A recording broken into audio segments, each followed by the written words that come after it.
Olá pessoal, tudo bem? Agora eu queria gravar esse vídeo para vocês para mostrar o retorno daquela atividade sobre os bolos nacionais e internacionais que vocês desenvolveram, tá? Eu recebi pesquisa de alguns alunos, não de todos, mas eu vou apresentar o que alguns me trouxeram. Depois das outras pesquisas que vieram, a gente dá um retorno mais para frente, tá bom? Lembrando que cada aluno ficou com um bolo diferente e aí eu coloquei como desafio algumas perguntinhas, né? Qual que é a história do nome do bolo, por que e quando foi criado, quais as diferenças e semelhanças nas receitas e modo de preparo que a gente encontra pela internet, qual a técnica de massa que foi utilizada, que a gente aprendeu em aula e uma imagem que representa. Peço até desculpa que algumas imagens que vocês mandaram eu não consegui pôr aqui na apresentação pelo formato que foi enviado. Então eu coloquei algumas eu consegui pegar igual na internet, outras eu pus alguma outra, tá? Mas tentei ser o mais próximo do que vocês trouxeram, tá bom? Então vamos lá. O primeiro bolo que a gente vai falar é sobre o bolo formigueiro. Trazendo um pouquinho mais do bolo formigueiro, ele é como esse aí da foto, né?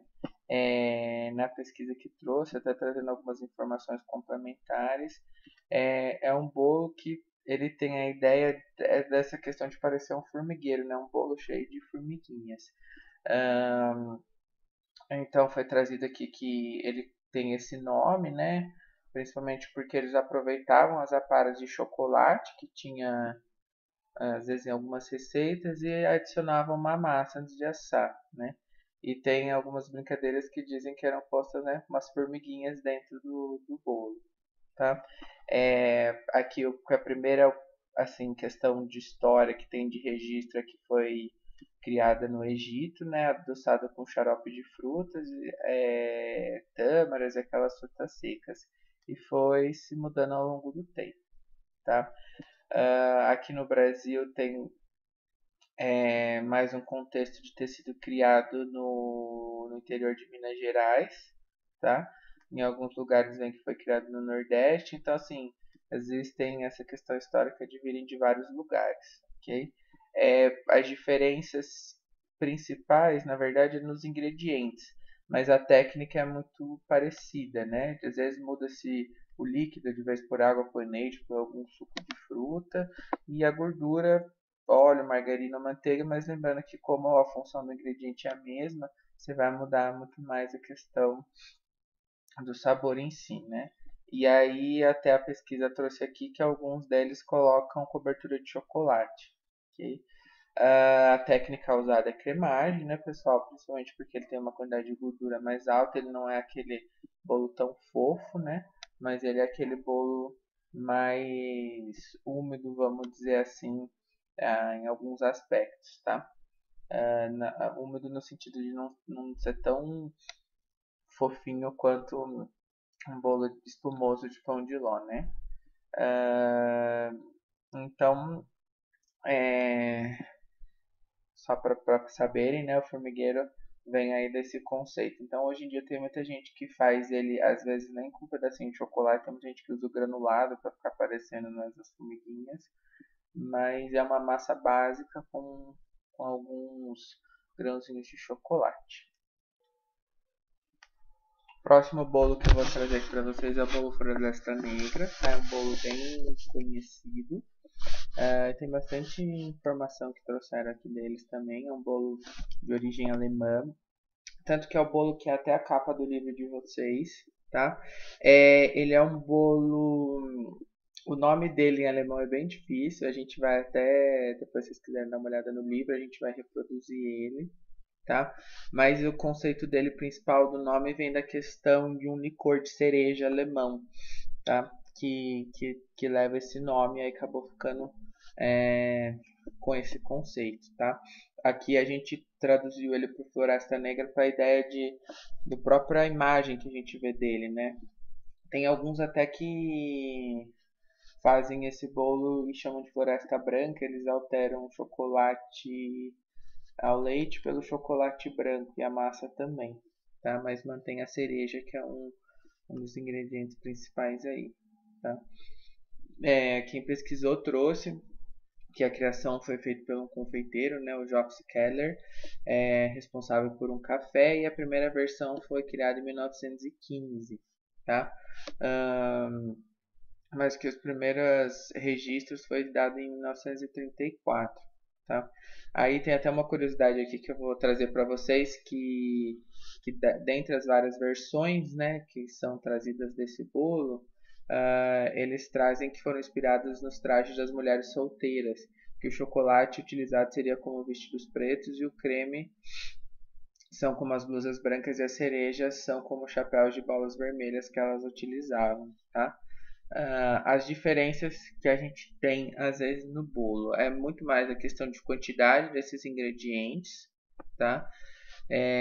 Nos recheios e coberturas, quase é muito parecido, né? A questão de cereja, o chantilly, o creme de leite fresco batido, o chocolate meio amargo.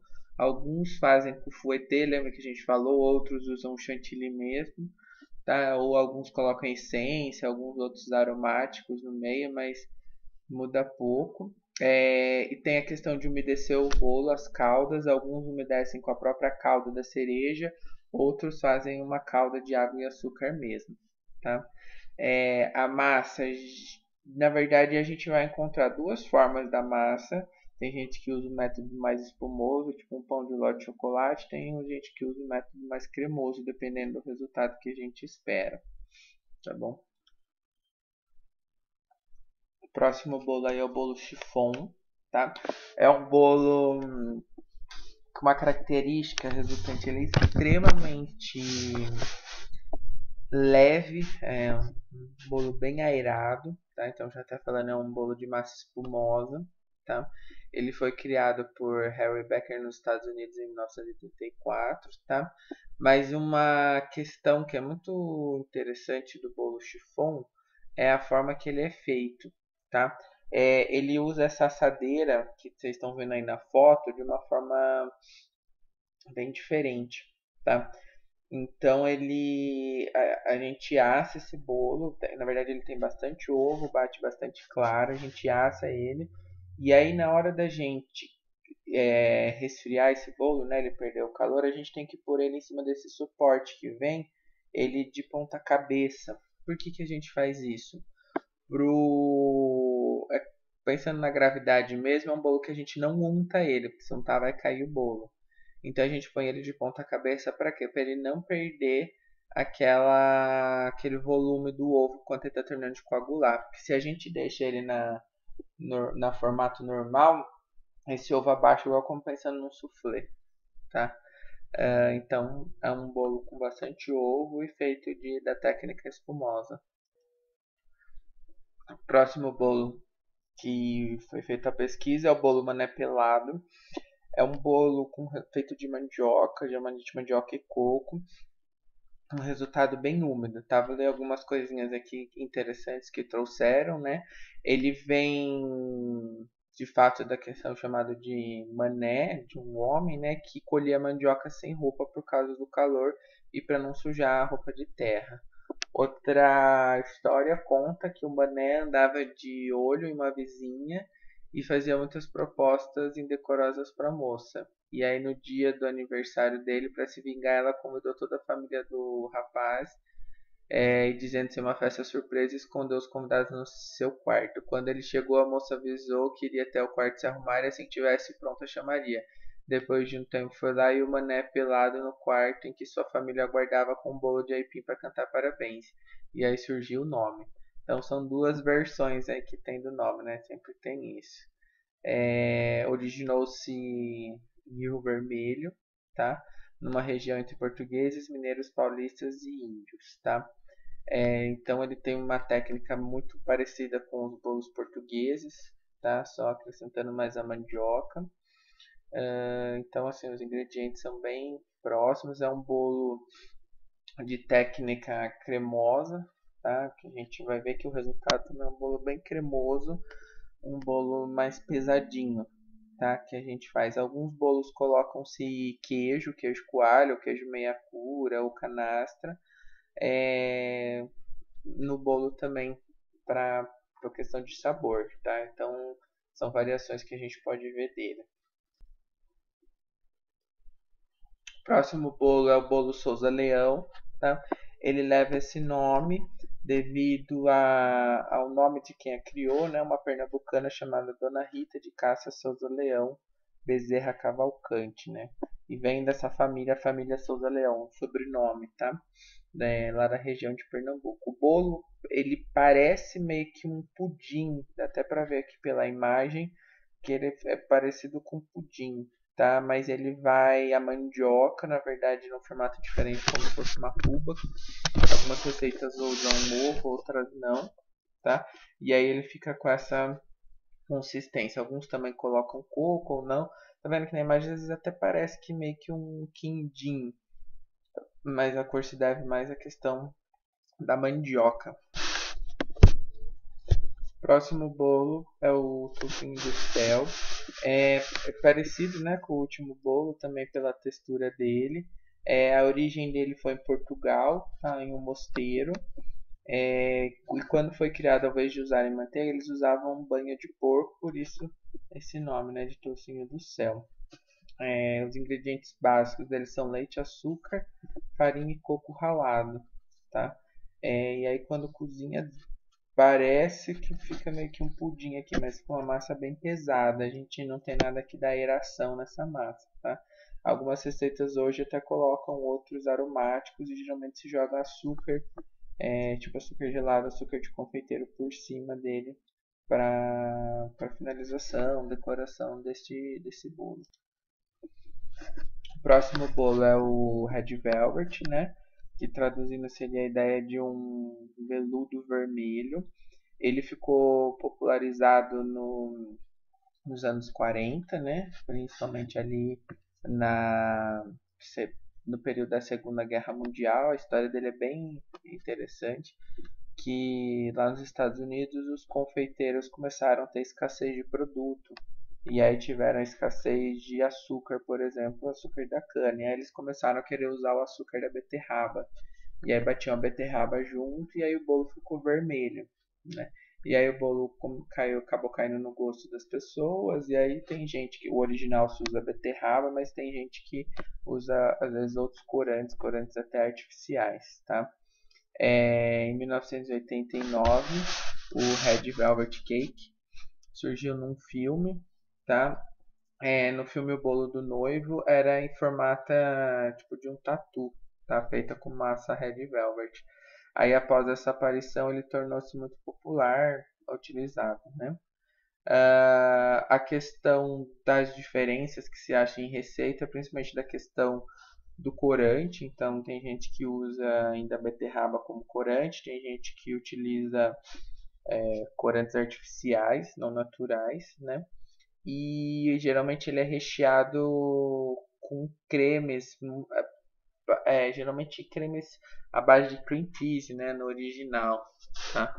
É, e aqui mais ou menos da foto que é, né, são as camadas mais avermelhadas e o recheio branco, tá? É o mais tradicional que a gente tem o formato do Red Velvet, tá?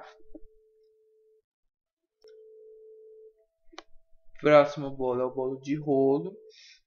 Ele tem esse nome devido a esse formato, né, final que parece um rolo, tá? Ele é típico de Pernambuco, com algumas influências portuguesas, tá? Que na verdade o pão de ló é uma origem portuguesa, então a base dele é pão de ló, apesar de parecer uma massa bem cremosa, tá? Alguns lugares hoje utilizam uma massa mais cremosa. E o tradicional é o recheio de goiabada. Hoje em dia o pessoal variou bastante. A gente põe chocolate, doce de leite, outras coisas, tá? A técnica dele é bem diferente de se fazer, apesar de parecer um rocambole, um bolo. A gente depois vai fazer lá na cozinha e vocês vão ver que ele tem umas possibilidades bem diferentes para serem feitas. E aqui a última bolo que eu vou trazer para vocês, a curiosidade, é o bolo Luiz Felipe, tá? Que alguns lugares trazem com o mesmo nome daquele outro bolo que a gente falou, do bolo Souza Leão, tá? Você vai ver que eles têm uma semelhança, que às vezes o pessoal fala que é o mesmo bolo. mas ele teve origem bem na colonização do Brasil, né, lá no Nordeste, e foi realmente em homenagem ao senhor chamado Luiz Felipe Souza Leão. E o que ele vai ter bastante na massa, bastante leite de coco. E aí ele tem uma textura muito parecida com massa líquida mesmo, parece um pudim assim. E aí a gente coloca, ele assume o formato da assadeira, tá? Por causa dessa textura que ele tem, tá bom? Pessoal, bom, essas pesquisas que foram feitas, outros alunos também vão se empenharem entre hoje. Na próxima semana a gente tenta trazer um segundo retorno dessas atividades apresentadas, tá? Qualquer dúvida a gente está à disposição.